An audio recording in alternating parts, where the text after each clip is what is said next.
What does it take to get to a global top 100 podcast level? As you know from the first episode of this podcast, our Communication Queens framework ends with our final step of the framework, which is to start your own podcast. And we're going to begin with the end in mind because in this episode of the Communication Queens podcast, we have global top 100 podcaster Laura Wallace, also known as LauraAura, founder and creator of the Gutsy Podcast. The Gutsy Podcast is an award-winning global top 100 podcast on Apple Podcasts in business entrepreneurship. Whether you're in the need for an inspirational pick-me-up or a swift kick in the mental ass, the Gutsy Podcast is your weekly guide to undoing all of the thoughts, feelings, and expectations that are keeping you stuck so you can take your power back and expand your business in a way that aligns with you. Laura has been an entrepreneur for over 16 years. She delivers in this episode not only a demonstration of how vulnerability and courage are the key components that drove the Gutsy Podcast to being what it is and that have catapulted her into amazing success as a speaker, as a coach, as a podcaster. But also in this episode, I want you to really listen for what she says it takes to have a global top 100 podcast and the systems and discipline and consistency habits that she has that allowed her to get to and now sustain the incredible success of the Gutsy Podcast. Laura has been featured on Wealth Insider, Entrepreneur, Podcast Magazine, Yahoo Finance, Yahoo News, and the Gutsy Podcast has been a featured business podcast on Amazon Music. With over 90,000 downloads in 125 countries, LauraAura has interviewed hundreds of entrepreneurs. Some favorites include Marcus Lemonis from CNBC's The Profit, Tori Dunlap from Her First 100K, and editor-in-chief of Entrepreneur Magazine, Jason Pfeiffer. Laura is here to help you get out of your own way so you can do the shit that you actually want to do. She brings courage and hilarious, vulnerable, transparent stories to this episode. So tune in and listen to the end because she drops some bombs all the way through. So let's dive in and get gutsy with this communication queen, LauraAura.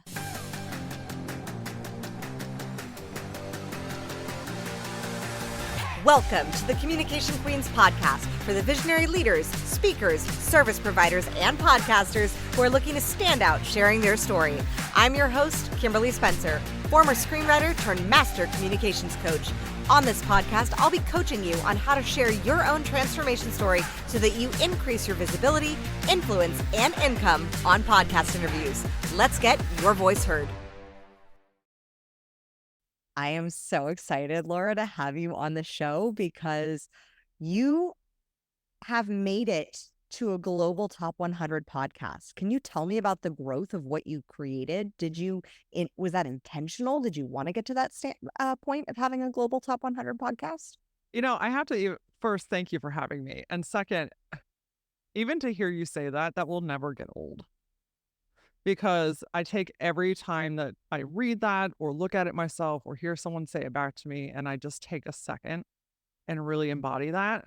Because podcasting, sometimes it's about continuing to show up even when you feel like nobody is listening. And that resiliency, that continuation, that consistency, when it gets to that point that we're talking about right now, it's like, damn, this actually worked. So at what point did you get to just data points? Did you know, how many episodes had you released? How many downloads did you have to be in that space? Yeah. So this is actually fairly new. So the Gutsy Podcast launched in 2019. Slow and steady wins the race, right? A lot of figuring it out, a lot of kind of going back and forth. And you had asked, was that the intention? And I think in the back of my mind, but I didn't launch the podcast being like, my top goal is to be in the top 100. And if that is your goal, that I'm not saying that that's bad. I'm just saying that was not my personal goal. For me, it was really a lot about strengthening my voice and learning to be comfortable being seen and heard and impacting other people. So that combination kind of led us through. So these new numbers, these new kind of stats, are new just in the last 3 months. So I had been podcasting for 4.5 years before this really, really took off. We were about 300-ish episodes in before it really took off. And again, that's kind of the point of continuation and trusting in it and knowing that the numbers are not always the most important thing.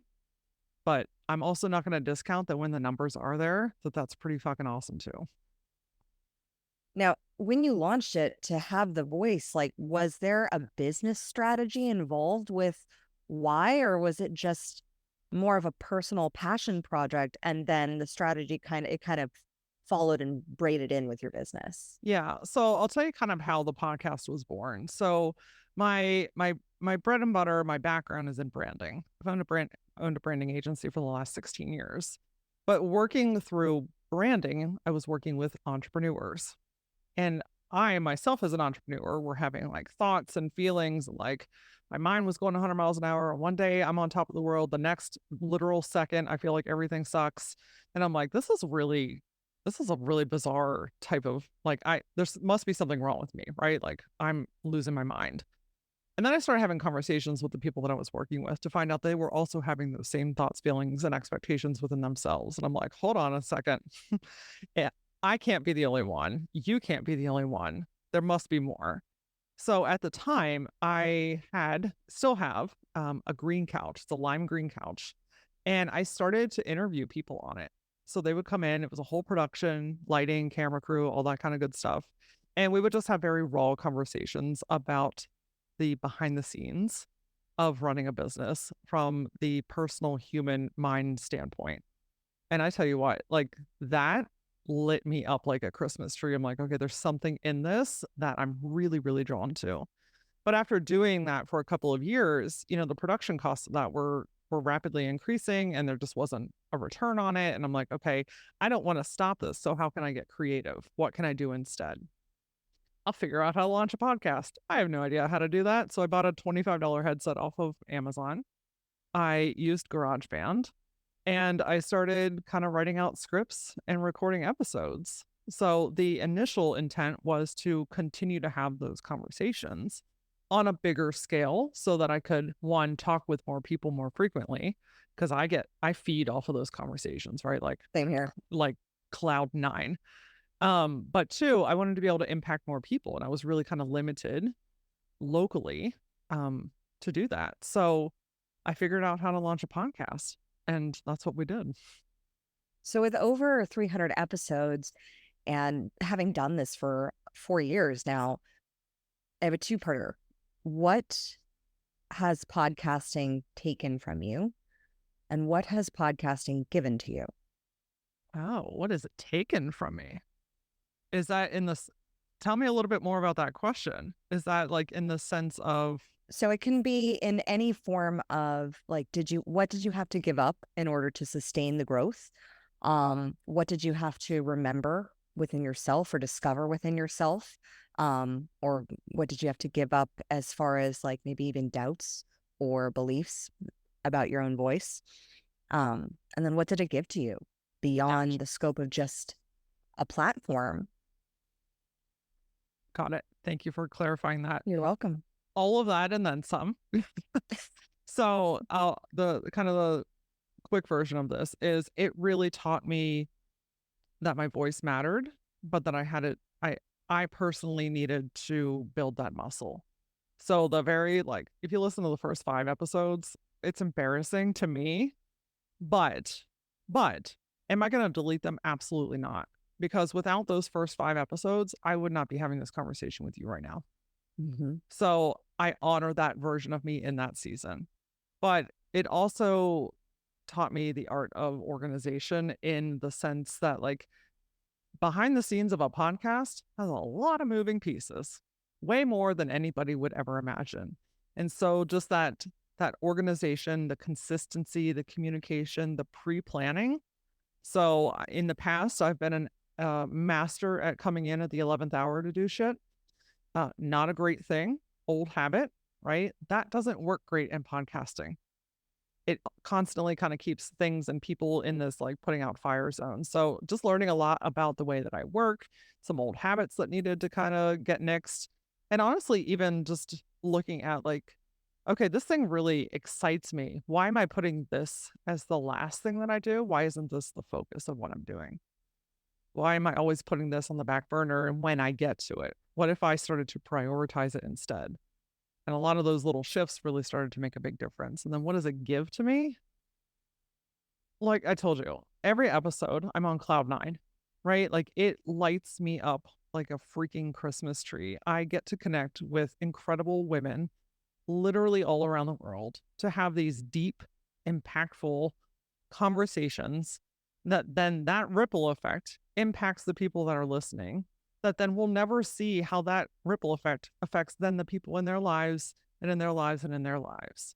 And so it gives me true, pure joy. Like I can't imagine not podcasting, right? Like it is one of my favorite things in the entire world to do. It's where I've really honed in on my voice. I've built so much confidence in myself, so much belief in myself. And I also get to have badass conversations with people around the world. Okay. Yeah. It's a win-win situation. Yeah, I think especially for new podcasters when they're getting started, there's that initial 30 episodes that, I mean, we have a policy at our agency that we only will submit our clients to podcasts that have produced an episode in the last 90 days. And that's only 5% of podcasts, quite frankly, out of 5.5 million, only about 400,000 do. And when you say commitment, especially in the beginning stages when it's clunkier, because I did the same thing, like pulling that 11th hour and my team was like scrambling to get the release done and with our Crown Yourself podcast. So there was that experience of, okay, this isn't working. But at the same time, instead of scrapping the podcast completely, saying, let's revamp, let's processify and systematize and put that in. And then it makes things a little bit more seamless. But that is a growth and evolution that comes to that. So for those who are starting a podcast for whatever reason, whether it's to get their voice out or to build their business or brand awareness, what is the first thing? Would you have processified first and like sat down and systematized and mapped out everything if you were to go back and redo it? Or would you just like start it and kind of figure it out, duct tape it together along the way? I think a little bit of both, to be honest with you, because I think that you can map things out all day long, but until you're actually physically in it, do you really truly know all the things, right? I think it's good to have framework. I think it's good to say, okay, we want this to happen. So what kind of needs to happen to make that happen, right? We can kind of put in these maybe bookmarks to say, okay, here are the kind of the checklist, the stuff that needs to happen along the way. But I think that the majority of the ins and the outs of your process comes from doing. And you start doing it and you realize, oh, actually this needs to happen before that. But then the trick though is like pausing long enough to document that and then the next round implement that one, right? And so we're just kind of turning the knob each individual time until there is a flow that just seems so seamless that you don't really have to think about it much. But in those early days, it's a lot about being very flexible and saying, okay, here is my general plan, but the only way I'm going to truly know is to just get in and do it. Mm-hmm. Yeah, I think the action step, like the number one thing having coached leaders for 7 years now, is seeing that speed of implementation is so essential to getting anything off the ground. Otherwise you get stuck in your head and have to have this like perfect plan that never exists because it's in your head, and you have to like actually bring it into the physical realm where it's like in the doing. And then you're like, the perfect plan typically has to change in some ways. Absolutely. Like, I mean, you can howl things to death and then it just stays an idea, right? You can over process things and want to perfect things. And like, you're just doing all this stuff. You just got to sometimes just do the thing, right? Just start. What's one thing that I can do today? And then give yourself the opportunity and the grace to really build off of that, knowing that I'm building something as I go. And that's okay. In my world, I like to call it messy action. Mm-hmm. right? It's being willing to take one next step, not knowing the answer to the entire thing, but also being willing and conscious of building what this process is along the way. Because what you don't want to do is just wing it every single time, right? That is, I promise you, it's stressful. I promise you, you won't want to stick with it because you're going to be like, oh my gosh, I got to do that. And then you're trying to remember everything and your brain can only hold so much. And it just gets messy. And you can't delegate it either. Like you can't, unless you have a process down, there's no way to delegate or offset any of the pieces that are not in your zone of genius. Like Exactly. my jam when I first started the Crown Yourself podcast was like, I tested it. I was like, I want to work through it all myself. But then when I realized editing was just taking an eternity, I was like, that's first to go. And that's the number one thing I hear podcasters struggle with, editing and sponsorships, the time it takes. I'm like, why are you even doing your own editing? Right. Yeah. A lot of people want to hold on to control, right? Or sometimes it's resources, time, money, energy. But I think a lot of times we start a lot of things and do all the things because that's what we need to do. What we are not collectively as great at is recognizing when it's time to delegate that thing forward. And editing is one of those things. I can tell you that if it were up to me to do the things that my podcast team does for me, again, not having this conversation because it just wouldn't get done. Right. So I get to focus on building connections and having conversations and exchanging energy. And my team is in their area of awesome by taking all of that stuff and doing all the magic that they do. It's really a win-win situation. When you started your podcast, did you have a team or was it just you? I had a team. So at that time, I had an internal, like full staff at my branding agency. And so I had a member on that team that was able to do some of the back end stuff. And we had hired an editor outside of the team as well. So pretty early on, we delegated a bunch of stuff. And then honestly, though, when COVID hit, I had to make some really big changes in my business. And all of a sudden, I did not have a support team. And so I reabsorbed a lot of the roles and responsibilities of it and did that for a couple of months, I don't know, 6 months or so. And I was like, what do I need to let go of back end of the podcast? If I really want this thing to grow the way that I know that it can, I have got to get my hands out of the backside of it. So, it's always a moving thing too, right? Like it's fluid. And it might work for a little while and then something needs to be shifted, or you might have someone on your team and then that's not the right fit anymore and you have to shift things. And it's just being open to the changes and the little turn of the knobs to make it work. Yeah. I think that that's something that just having kids has allowed me to really see, just not only in my podcast, but in my business, of just, okay, there's a fluidity of that. Now something else needs to be processified because obviously this is taking too much of my time because I have a little 2-year-old that's like banging on the door for attention. And I'm like, okay, we need to shift and pivot and create some new processes and systems to support. So it's no longer up here in my brain. It can be out there and other people can be working in that space. Absolutely. What does it mean to be gutsy? That's my favorite question to ask on my show. Yeah. It's one of those things where it is so cool because the answer is so different to everyone, but the feeling is always the same. So to me, gutsy is this, it's big, right?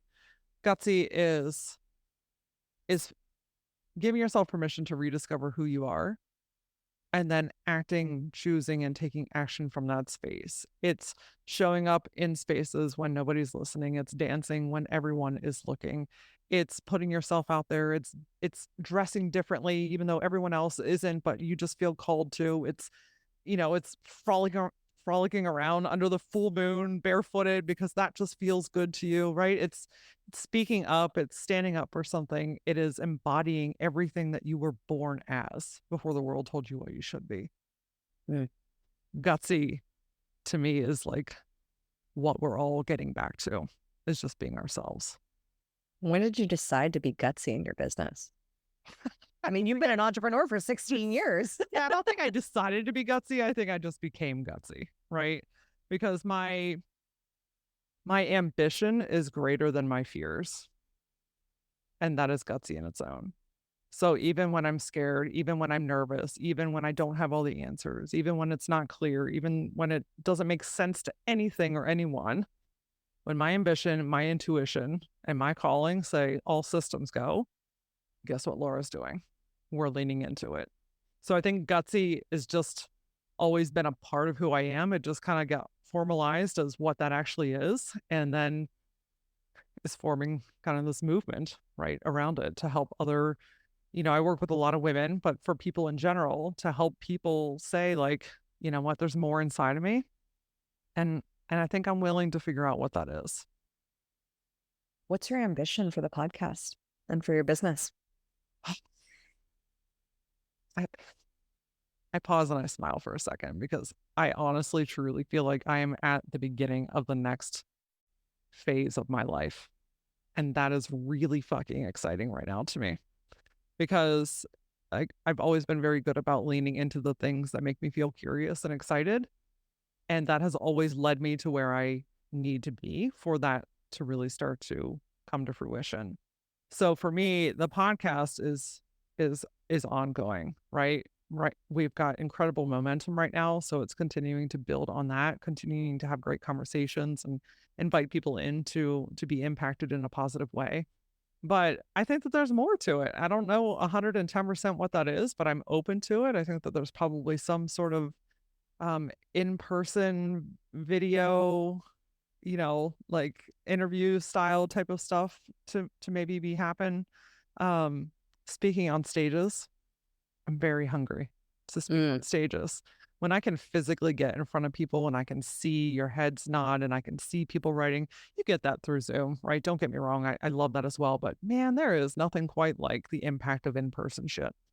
And so speaking on stages and having that energy exchange and being able to walk up to somebody afterwards and give them a really big hug or, to wipe a tear off of somebody's cheek or just to have that connection.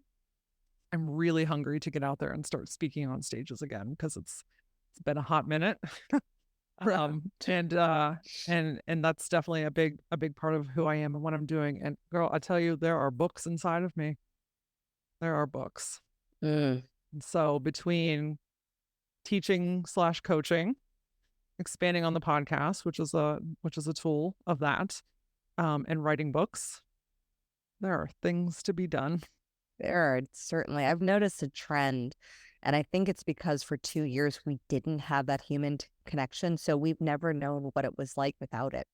Yeah. And I have seen a collective trend, not just in the coaching industry, but in general, towards reconnecting deeply in person and having live events and the value of that we took for granted. Because there is nothing like that in-person feeling. I mean, yeah, like when I got my TED Talk, I was like, it's not going to be a virtual one. It's going to be in person. And it was like this. I was living in Australia at the time. It was this close to being shut down on lockdown. Fortunately, they threw a very large football game, so they couldn't really justify having a lockdown after that. But yeah, it was super close. And I was like, no, this is happening. It's happening in person. And it did. And the vibe of just being there and seeing the experience of how other people experience your words, your stories, your message, it's collectively transformative because it transforms you at the same time as the speaker. Well, it's energy, right? Energy is always in, around, through, above, below. I mean, we are surrounded by energy all the time. And when we come together physically in a space, that vibration naturally raises, right? You can feel it. You feed off of other people. You have conversations that you never would have. You met your new best friend, right? Like you met that connection of the thing and the person that you were looking for in the bit, right? Like you can't make that shit up. There's just a magic that happens when you're together. And so, just having the space to do that, TED Talk is 100% on my top list, and I think that, I think I'm just always crazy enough to believe that everything is possible. Me too. And I just trust that and go with it. And turns out it's working out pretty well. What's the next big courageous move for you? Like if you were to hone in on what that big gutsy leap is. It's funny you asked that. Because I've been having this conversation lately. And do I want to say this out loud? Why not? I'm the queen of gutsy, right? My branding agency has been an invaluable part of my career and has got me to where I am. And I thought I would do branding until the day that I die. And I think that there's always a part of me that will, right? That's not my focus anymore. And so giving myself permission to fully take my foot off of the gas of that and fully put it on the gas of speaking, teaching, coaching, writing, impacting. It's a lot of letting go and a lot of opening up and receiving. So it's this like comfort zone shift. I don't know what that looks like, and I don't need to know what that looks like, right? I'm not trying to figure out the how right now. But I know that my future, when I think about it, does not include branding as my focus. Yeah, it's a powerful transition. And I feel that one deeply when I transitioned in 2018 from having my brick and mortar Pilates studio. That was my first business that I'd had for 13 years, and into full-time coaching. It was like I knew embodiment practices and body work would certainly still be a part of my coaching, but not so much Pilates. I did bring it back virtually for a hot second during COVID, though, in one of my programs, just because I had so many clients who were like, we need to work out. Please help us. Please help us. And I was like, okay, I guess we can frame this in the way of like nervous system regulation, whatnot. But it was a very powerful letting go and realization of that space. So I honor this transition that you're going through, and I'm so honored that you shared it. Thank you. Yeah, I felt some resistance in my body, but through the mindfulness work that I do and what I teach my clients, I'm like, all right, Laura, let's practice what we preach here. And, it's that's how quickly you can shift something. And I can feel the resistance. I know where it was in my body, but my soul was like, oh yeah, what if we just say that? What if we own that a little bit further? Yeah. And I think that that's what transitions are all about. It's not about flipping the table over overnight, right? We're not pulling the sheet off and doing some kind of like magic here. We're just taking one next step and saying, okay, well, what if I own this out loud again? I literally just owned this out loud with my husband earlier this week. So it's not been even that long. It's still very fresh, but it feels very right in my body. So I'm like, what if I play with this feeling a little bit? Because I don't have to do anything, right? Yeah. But I can lean into what is possible and what excites me. And I so respect that, because there's always the choice to also lean into that fear and scarcity of like, oh, now there's this void of like this unknown, but also this void of income with any sort of leaving any business behind. Yeah. And that law, the universal law, that the universe hates a void. So it's going to fill it. It's going to fill it, period. But you just got to trust that the tide is going to come back in. Yes. And it always does. Yes.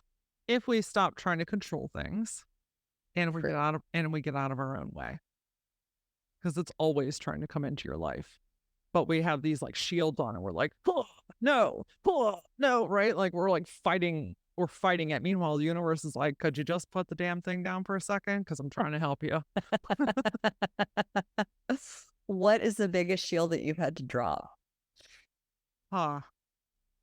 My friend, I like your questions, by the way. Thank you. Absolutely. The biggest shield that I have had to drop. My deeply rooted belief and fear in abandonment. And that if I am not people-pleasing and expending myself, that people will leave me. I have had to drop that shield time and time and time again, until I got to the point where I realized that the true abandonment that I was fearing was not necessarily in others. It was through others, but not in others, but it was in myself. That I must first not abandon myself so that I can continue moving forward. And when I started to really like hone in on trusting and believing and supporting and nurturing myself and realizing that I'm never actually alone, then my fear of other people leaving turned into that might suck for a second, but it doesn't mean anything about me because people are meant to come in and out of our lives our entire life. So the way that has showed up in and out of my business has been, it's a whole conversation in its own, but I'm finally to the point where COVID forced me to be alone a lot, which is funny because that was the thing that I was fighting against the most. And it forced me to be alone. I have my husband and my son, which I'm very thankful for, but just in a bigger capacity. And it was, kind of through that process where I realized like, I'm actually pretty okay and safe alone. That my validation isn't in the hands of other people. It's actually in myself. What did abandonment of self look like in an example in your business? Because I've heard that from a lot of clients and listeners of the Crown Yourself podcast, that fear of abandoning themselves as they're going toward their purpose. But can you give us an example of what that actually looks like? Yeah, I'll give you one of the ugliest parts of that, because why not? We're raw today here. So to me, abandonment fears showed up in my business by going way above and beyond to make sure everyone had what they needed all the time. So people pleasing to its finest, but at a detriment. So, me as the owner, as the CEO, like I'm the captain of the ship, but I was always just like giving the steering wheel away, right? Like, well, what do you want? Oh, let's go there. What do you want? Let's go there. And it ended up this like big ass diluted version of what I had started. And at its worst, it was making sure that everyone else was paid before I was. We had gone through some financial challenges and I didn't pay myself for 4 months. I literally had a stack of checks on my desk at my house waiting for the next right thing to come in, but making sure that everyone else was taken care of. Now, part of that is being an owner and, you have commitments and all that stuff, but that's to the side. Right now, that was a long period of time of giving myself away to make sure everyone else is taken care of, because if I upset them, then they will leave. And I wanted to avoid that like the plague. Yeah. And so that kind of realization where I was like, shit, like if someone is going to leave, they're going to leave regardless of what I do or don't do. Yeah. Let me stop trying to control that and understand that I am safe within myself first. How did you pull yourself through that? Well, a lot of tears. A lot of tequila in the basement by myself, to be honest with you. Like COVID was, I actually don't drink anymore because I think that I drank my lifetime's worth of alcohol during lockdown. And now I have like no interest in drinking at all. But in all honesty, it was just getting very honest with myself, acknowledging my own flavor of bullshit, seeing where my tendencies and my resistance was showing up, seeing where like all these old habits and beliefs had come from. It's a lot of introspection, right? A lot of getting very real with who am I by myself? What's going on in here? And I think one of the most pivotal moments for me was I was sitting in my basement and I'm looking around and I'm like, what does Laura want? And I realized that I hadn't asked myself that question for probably about 10 years. Because it was always, what did they want? What do they want? What do they need? What do they want? What do they need? Fulfilling. Each time, a little tiny piece of me out and away. And so I was like, what does Laura want? And I started to make decisions through that lens. And that meant some things left. That means some things grew. That meant some things got rearranged. But ultimately, it all needed to go through, what does Laura want? What supports my life? What supports my energy? What brings me joy? Let me start leaning into taking care of and not abandoning myself first. And what great things could happen if I do that? So very slowly, but very surely, things started to unfold in a much healthier way. I absolutely love the picture that you paint as you were speaking that story. because the specifics of drinking your weight in tequila in your basement, like, that is a very specific, concrete picture that we can like lean into and feel and experience as we're also experiencing the lesson through the story. And I love leveraging the power of story and like that, just the resonance that you had in communicating it so authentically and truthfully, while also maintaining your credibility as an entrepreneur, and showing that those failures and those scars of what you've went through, and then how you've created that transformation. Just brilliant storytelling technique. Really, Thank really, really exciting. Thank you. Looking at how, like, are you always this vulnerable, or does it always depend on, because I know you think vulnerability is your power, and that's like one of your super core beliefs. When you go on other people's podcasts and you're speaking on stage, do you share with that level of vulnerability, or is it really audience dependent or podcaster dependent? It's always on. Yeah. It was part of, when I mentioned that the podcast was part of that exercise, was to build confidence in my voice. And part of that is my storytelling, is my natural, just like quirkiness, like I'm a goofball and I cuss and I do stupid things in TikTok videos. I'm not a dancer, but but I'm just like, being vulnerable just kind of became like, I found so much peace in it, even though it's scary. The peace honestly came from the people across from me, whether that's on screen, typing, in person, whatever, leaning in and being like, oh my God, me too. And I'm like, ooh, I like how that feels. Not that I am glad that you feel or experience what I'm saying, but I'm glad that there is a togetherness in this, that there's a community. And it goes back to the basis of why I started interviewing people in the first place, is that we're all having similar thoughts, feelings, experiences, but we're not talking about it. Why are we not talking about it? Because we don't feel safe. So if I can be a safe place for people to start letting down some of their walls, to say like, hey, I'm kind of feeling like that too. Thanks for being the one that says that, because now I know that I'm not losing my shit. Now I feel a little bit more confident in myself today, because I know that there's someone that maybe I look up to or follow or watch these crazy videos that I can relate to. And even if we're not side by side friends, I know that there's somebody else out there too. So vulnerability, absolutely, 110% has become my superpower, because it's the impact that it makes. And I don't know why I feel called to be so open, but it's just part of my journey, and I've stopped fighting it and just started accepting it. When do you think, or do you ever think, that vulnerability turns into oversharing? Or what are your boundaries around what stories you choose to share and will not share?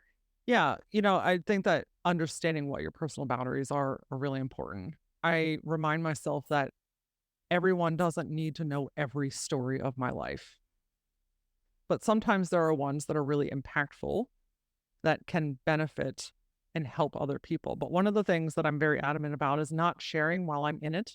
Mm-hmm. Yeah. Because often emotions are involved, right? So one of the stories that I'm very open about is in those early stages, when the housing market crashed, we were in the beginning of the business and all this stuff. We just got to the point we filed bankruptcy. And so that was a really big moment. To share that during that, I would have been all over the place, right? Like I didn't have the wisdom and the groundedness yet. I didn't share about that for probably, I don't know, 6 or 7 years maybe. But it was when I did my own healing. I understand what is my intent of sharing this story, I think, is another piece that I'm really adamant about, is like, what is the intent of this? Is it just to like blast it out because I want people to feel sorry for me? No, we're not doing that shit today. Right. But is there a learning experience? Have I gained some wisdom and some knowledge that I can share with somebody else? And do I feel comfortable and confident to share this? Okay, all systems go. Let's do this. And those are usually the stories and the moments where people are like, oh my gosh, I needed this today. Right? I so needed this. So just because if you choose to be vulnerable, that doesn't automatically give everybody access to every story of your life. There are some stories that maybe I'll tell in 10 years and maybe I won't. And that's okay because I don't owe that to anybody. Mm-hmm. But the ones that I choose and feel aligned with, that I can impact and help educate and inspire you through, yeah, I'm game. Yeah, I love your boundary on that, because as we tell our clients, like, if it's unhealed trauma, like, that's for a therapist's office. That, like, Yes.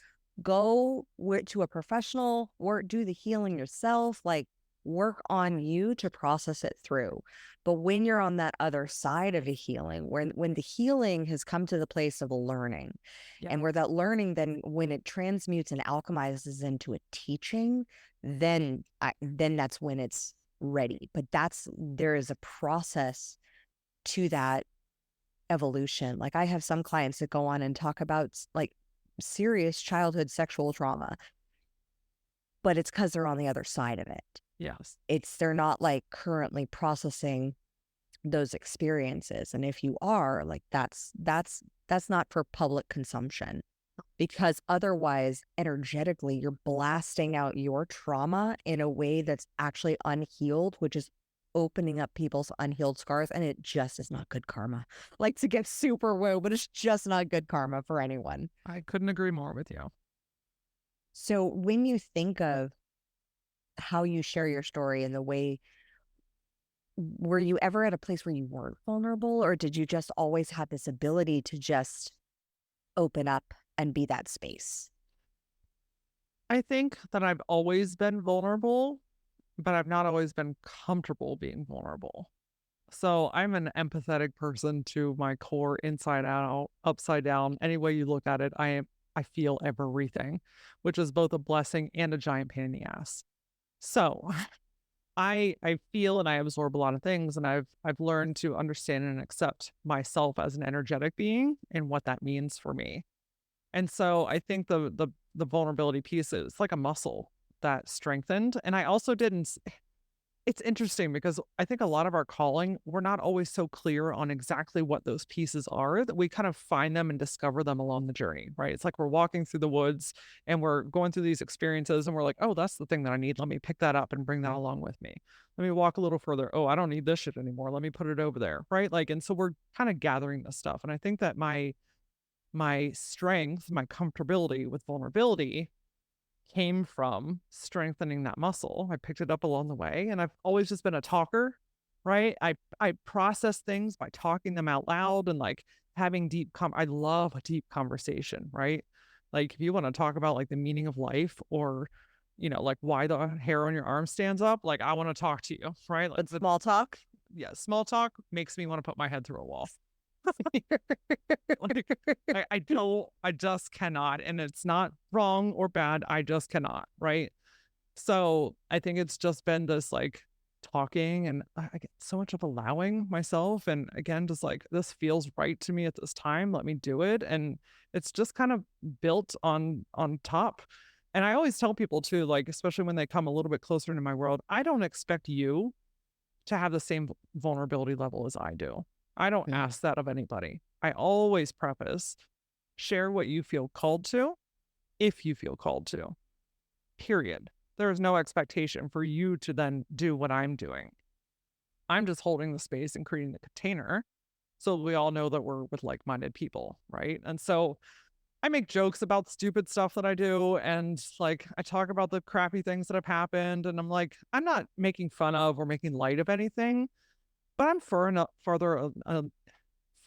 along now at this point where there's knowledge to share, and I can be fun with these things because it's just the way that I express things, and that's okay. It doesn't need explained, it doesn't need changed, it doesn't need anything other than it feels right to me and it impacts people in a great way. So it's kind of a win-win situation. Hmm. I am just, I love how you share it. Like, I love your vulnerability, and I mean, Dr. Brene Brown constantly talks about the correlation between vulnerability and gutsiness, or courage, and that correlation. And I think, in seeing that vulnerability so often, sometimes we can judge somebody else's perception, like, oh, they're so open about that. And it's, um, especially if we haven't done the inner healing work, sometimes that is triggering to be able to see and experience that, to where it's like, oh, should I be sharing about all these things? Giving them the permission that you don't have to, you can be as vulnerable as your comfort zone is. Yeah. There's benefit to stretching that zone, though.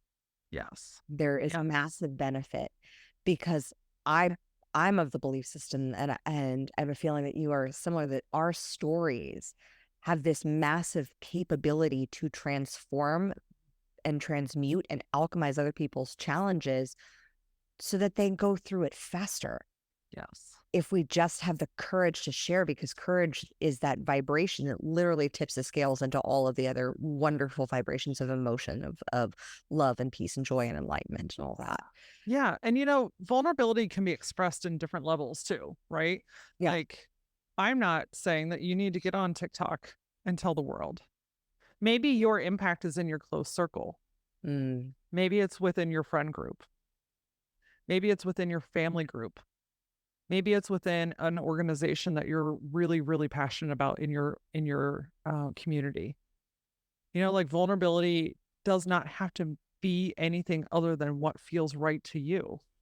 But to your point, stretching it and saying like, okay, I'm going to put myself out there a little bit. I'm going to be that light for someone else. Like, someone left a comment on my Facebook page this morning that I just cannot unshake, and I don't ever want to. And she said, keep shining your light. I'm using it while I'm in the dark. Like, literally every hair on my body just stood up. Oh, that just punched me in the gut. Oh, that's amazing. That's phenomenal. Right? Like, it's moving. Like, it is moving beyond words. I know you can feel that right now just as much as I can. Like, it is, I'm like, thank you, universe, for a little like nudge of keep going today. Because that's the power of the vulnerability, of being vulnerability. Sometimes is not even the spoken word, but it's just being who you are, right? There's vulnerability in that in its own. So the impact doesn't equate to numbers. Impact is impact, period. So you being you being vulnerable, you being gutsy might just be the light in someone else's darkness today. And that is priceless. There's a depth to impact. So often impact comes with measurables of followers, of downloads, and especially in the podcasting world, and same with business world, it comes with the dollar signs. But what is the depth of that impact? Like, I just remember when I have this one guy who I know that I deeply impacted him, to 4 years ago when I met him, he said, what you said to me that day, I was planning my suicide for that day, and you helped me through. Like, that's a depth of impact that goes beyond having hundreds of thousands of followers, or like that is saving a life. And there is so much power and that came from a vulnerable story of sharing about some childhood sexual abuse that I experienced. And that came from honesty, though, and truth.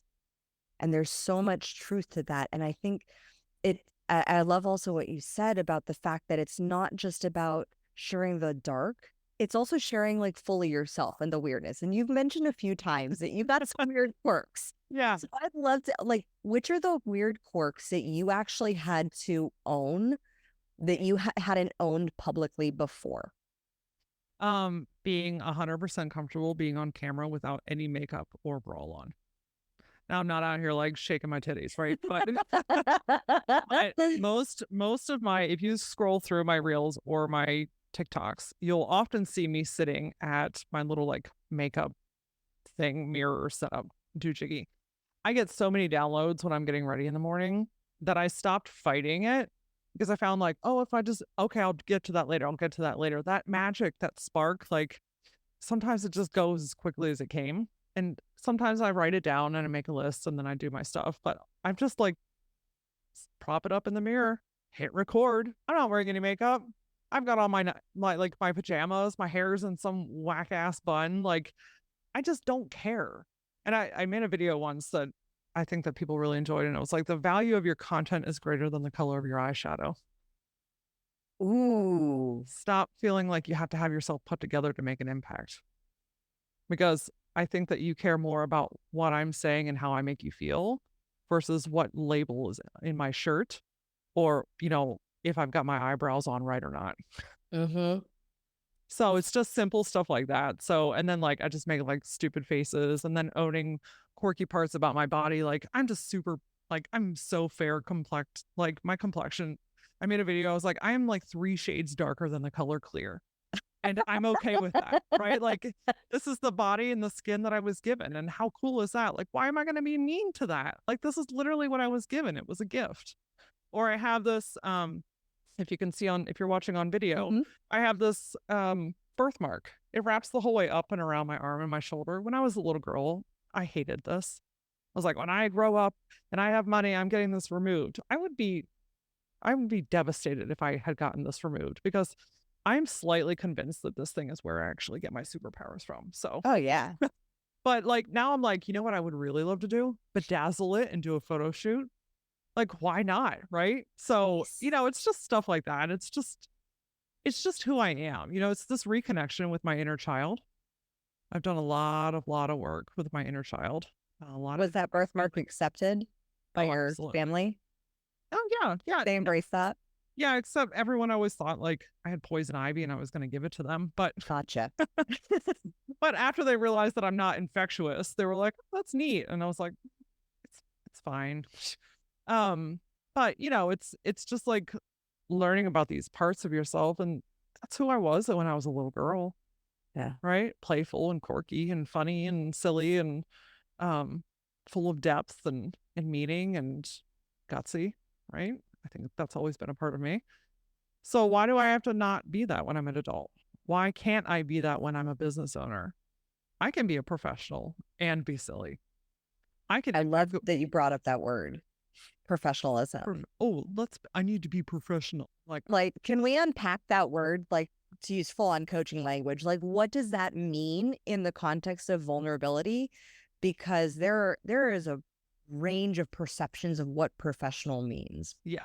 I have my opinion, but I'd love to hear what yours is. Yes. Well, I have opinions on a lot of things. I try to use them in a constructive way. So yes. I think that the word professionalism is another should. So we collectively are given all of these shoulds. I should be like this. I shouldn't be like that. I should dress like this. I shouldn't do that. I should go to this event because, it's my family and I have to, like whatever the case is.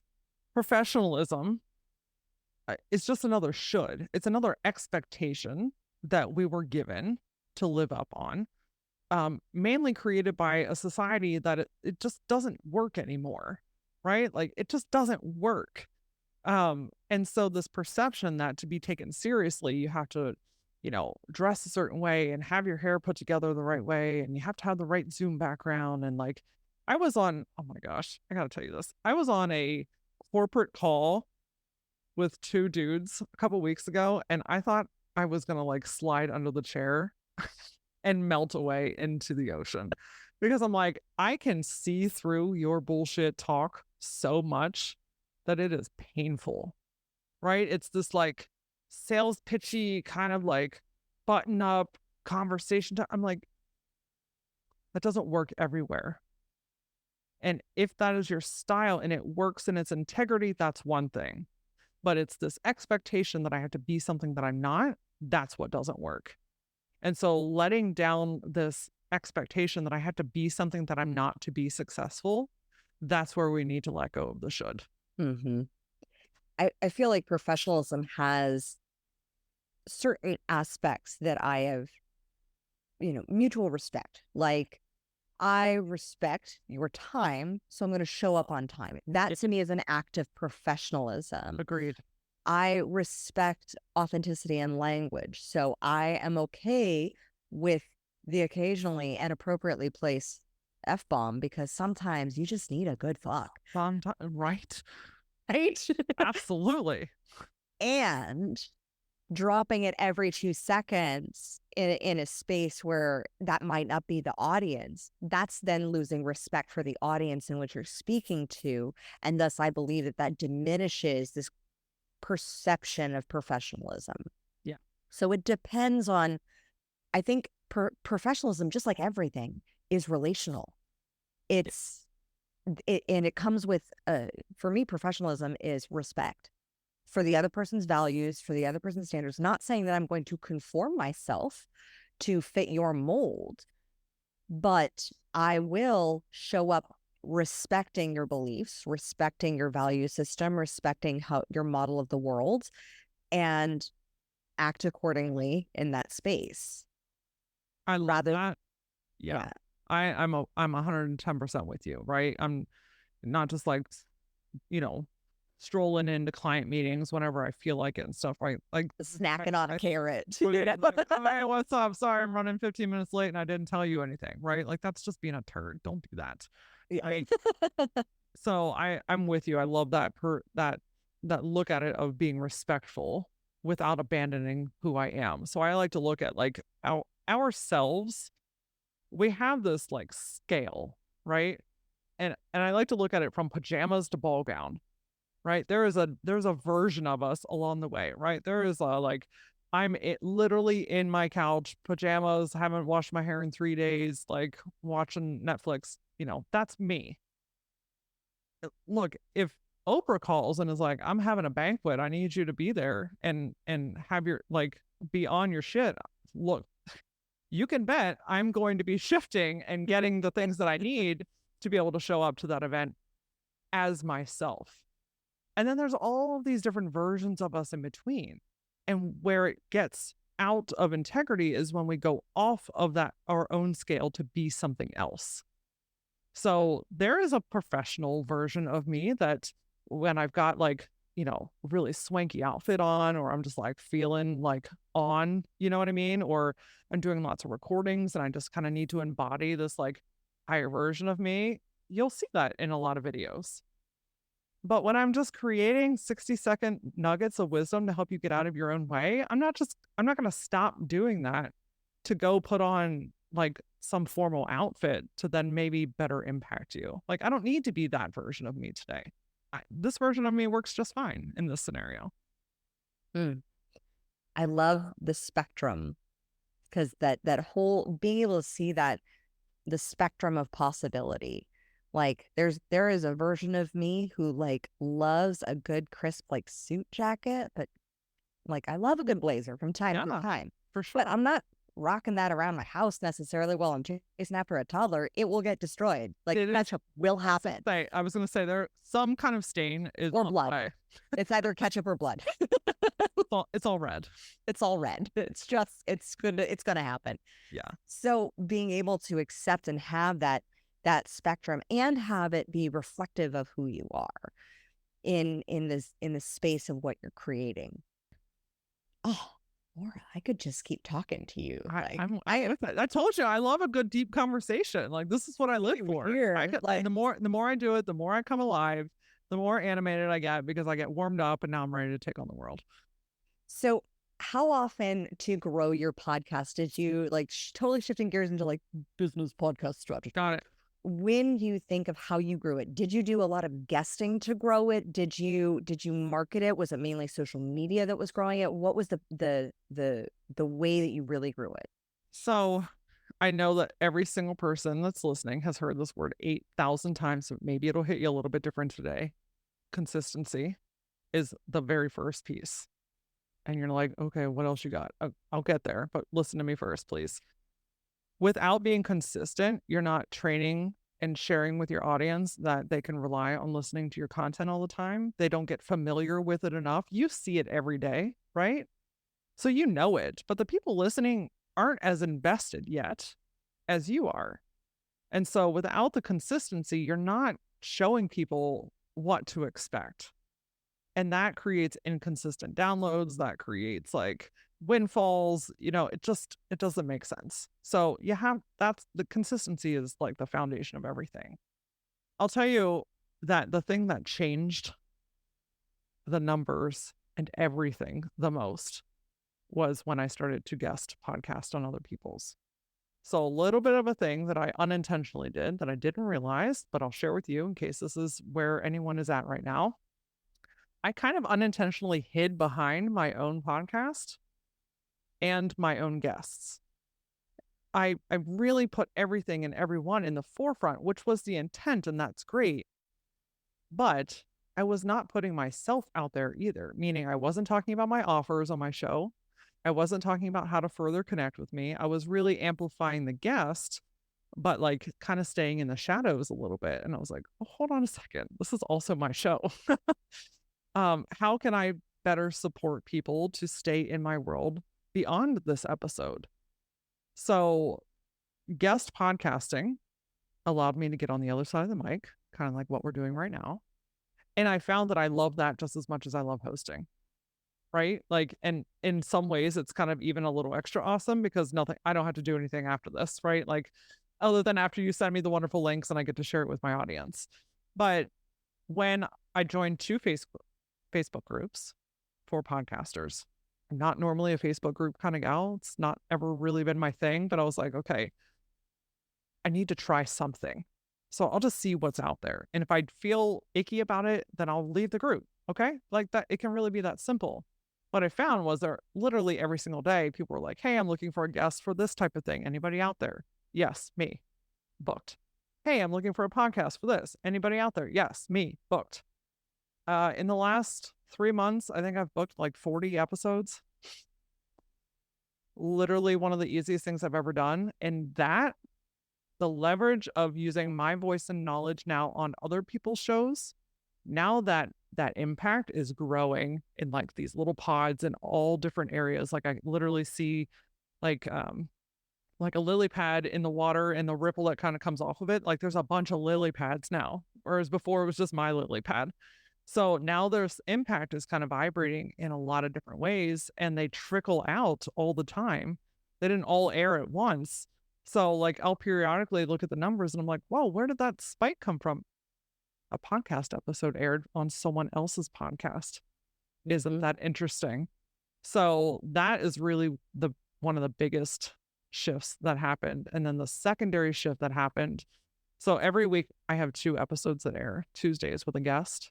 Thursday is a shorter episode called a Power Back episode. Again, I was unintentionally hiding behind my guest by doing the Power Back episode as an extension of the guest episode. Well, I found the guest episode, that's their area of awesome.